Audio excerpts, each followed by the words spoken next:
বন্ধুরা সবাই কেমন আছেন? প্রতিদিনের মতো আজকেরও চলে এলাম আপনাদের মাঝে দারুণ একটি চচ্চড়ি রেসিপি নিয়ে হাজির হয়েছি। চচ্চড়িটা আমি কি দিয়ে বানিয়েছি সেটা আপনাদেরকে বলে দিচ্ছি। এখানে আমার বাজার থেকে 500 গ্রাম চিংড়ি নিয়ে এসছে। এগুলো এখন ভালো করে পরিষ্কার করে কেটে ধুয়ে নেব।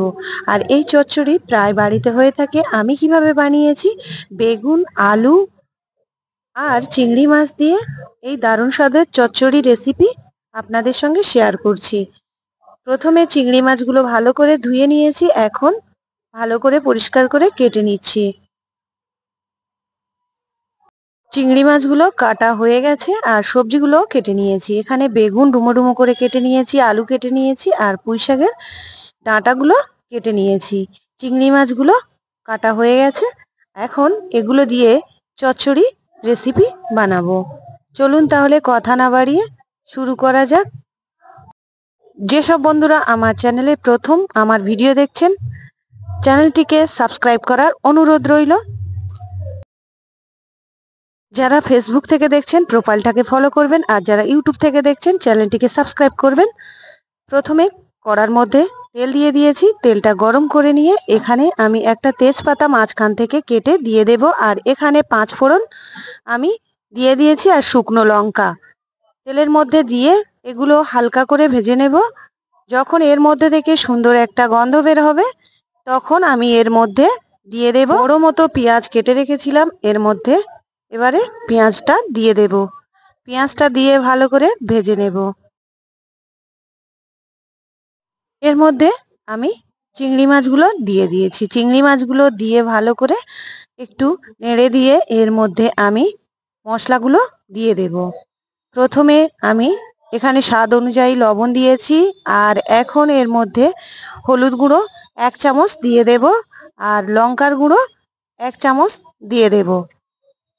দিয়ে এগুলো ভালো করে আমি একটু কষিয়ে নেব।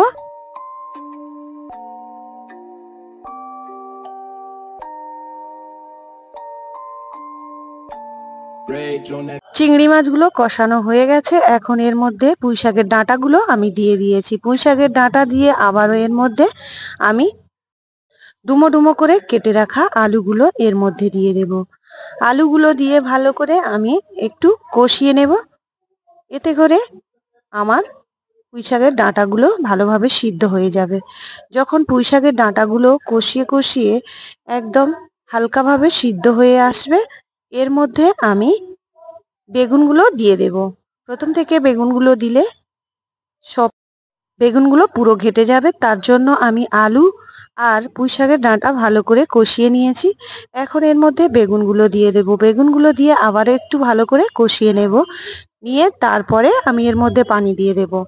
তার আগে বেগুনগুলো দিয়ে ভালো করে এখন কষিয়ে নিচ্ছি।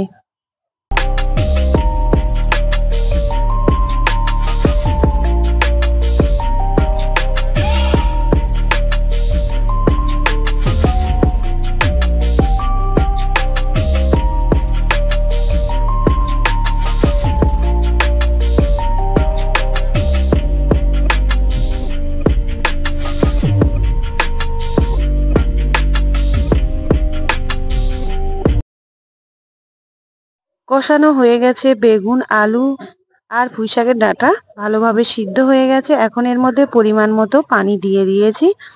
এখন এটা ঢাকা বন্ধ করে আমি রান্না করে নেব 10 মিনিটের মতো, আর তারপরে নামিয়ে গরম গরম পরিবেশন করব। এই রেসিপিটা কেমন লেগেছে অবশ্যই কমেন্ট করে জানাবেন। যদি রেসিপিটা ভালো লাগে তাহলে অবশ্যই লাইক, কমেন্ট, শেয়ার করবেন আর সাবস্ক্রাইব করে দেবেন, অল নোটিফিকেশান অন করে দেবেন।